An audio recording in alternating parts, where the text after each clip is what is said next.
In the middle of the night, I have almost like a nightmare. I wake up and I had forgotten to nail shut the crate. So I go there and it was raining. I must have woke up the whole neighborhood, you know. It was not closing the box, it was nailing the coffin.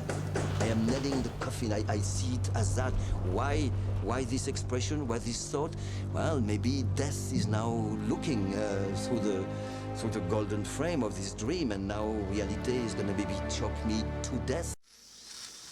Here I am, young, 17 years old, with a bad tooth in it, and suddenly I freeze.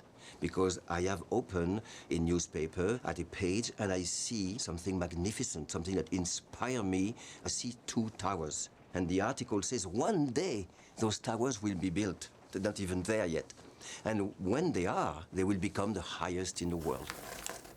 Now I need to have that, this little tangible start of my dream. But everybody is watching, but I need that page. And so what I do is, under the cover of sneeze, I see the page, put it under my jacket, and go out. Now, of course, I would have a toothache for a week. But what's the pain in comparison that now I have acquired my dream? Usually when you have a dream, the object of your dream is tangible, it's there, it's quixotic, but it's there, nagging you, you know, confronting you. But the object of my dream doesn't exist yet.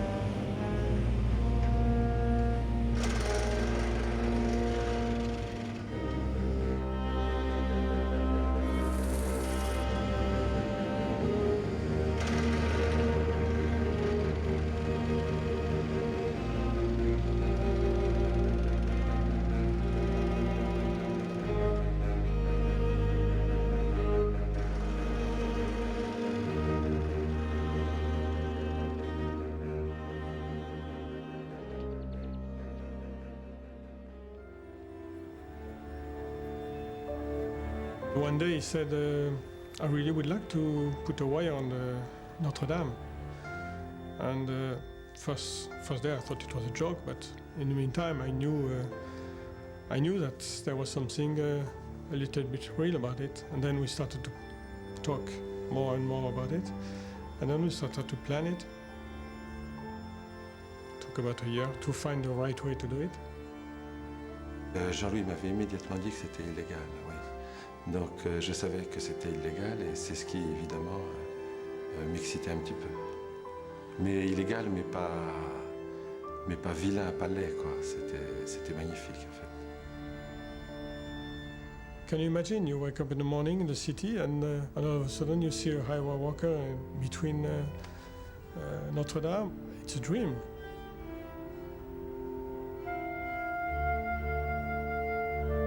That's what really attracts me. It's the challenge part of doing something that's supposed to be impossible, and in the meantime doing something that's so beautiful that not only doesn't hurt anybody, but gives something to somebody. Et puis, Philippe est apparu sur le fil. C'était extraordinaire.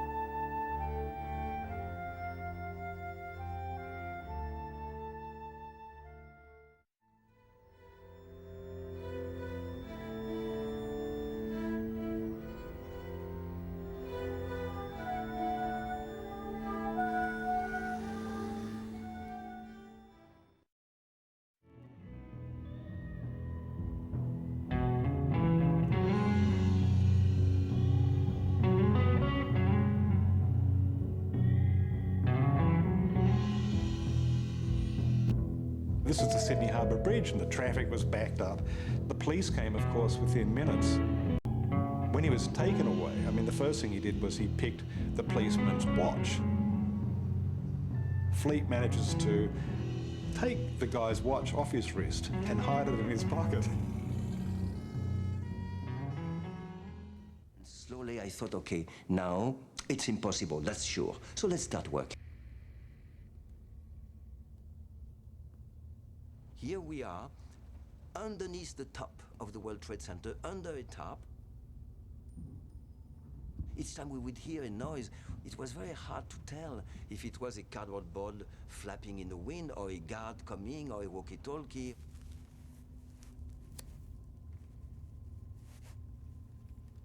I drill a little hole with a paper clip, and I enlarge this hole in the canvas with the conic end of a ballpoint pen. And then with one eye, I was able to see a little bit of the ambience light going onto the figure of my... I intend on a giant meadow, it's a giant field, to reproduce not the two roof of the World Trade Center, I don't have the money for that, but just, you know, the outline and practice.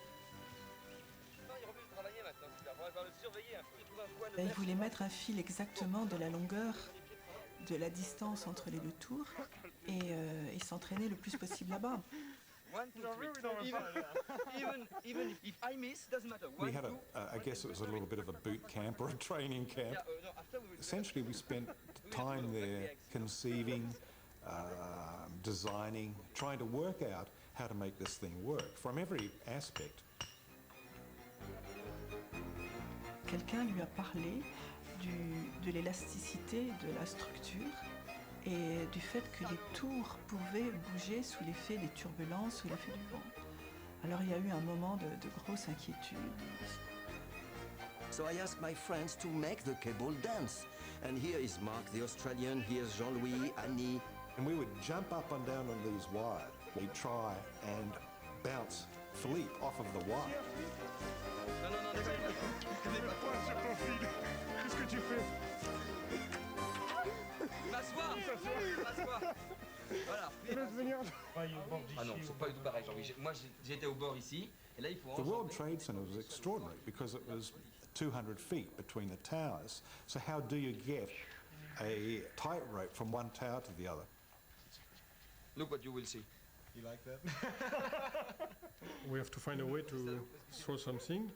Then you can pull a little string, and then a bigger string, and then a rope. The towers were not corners facing corners.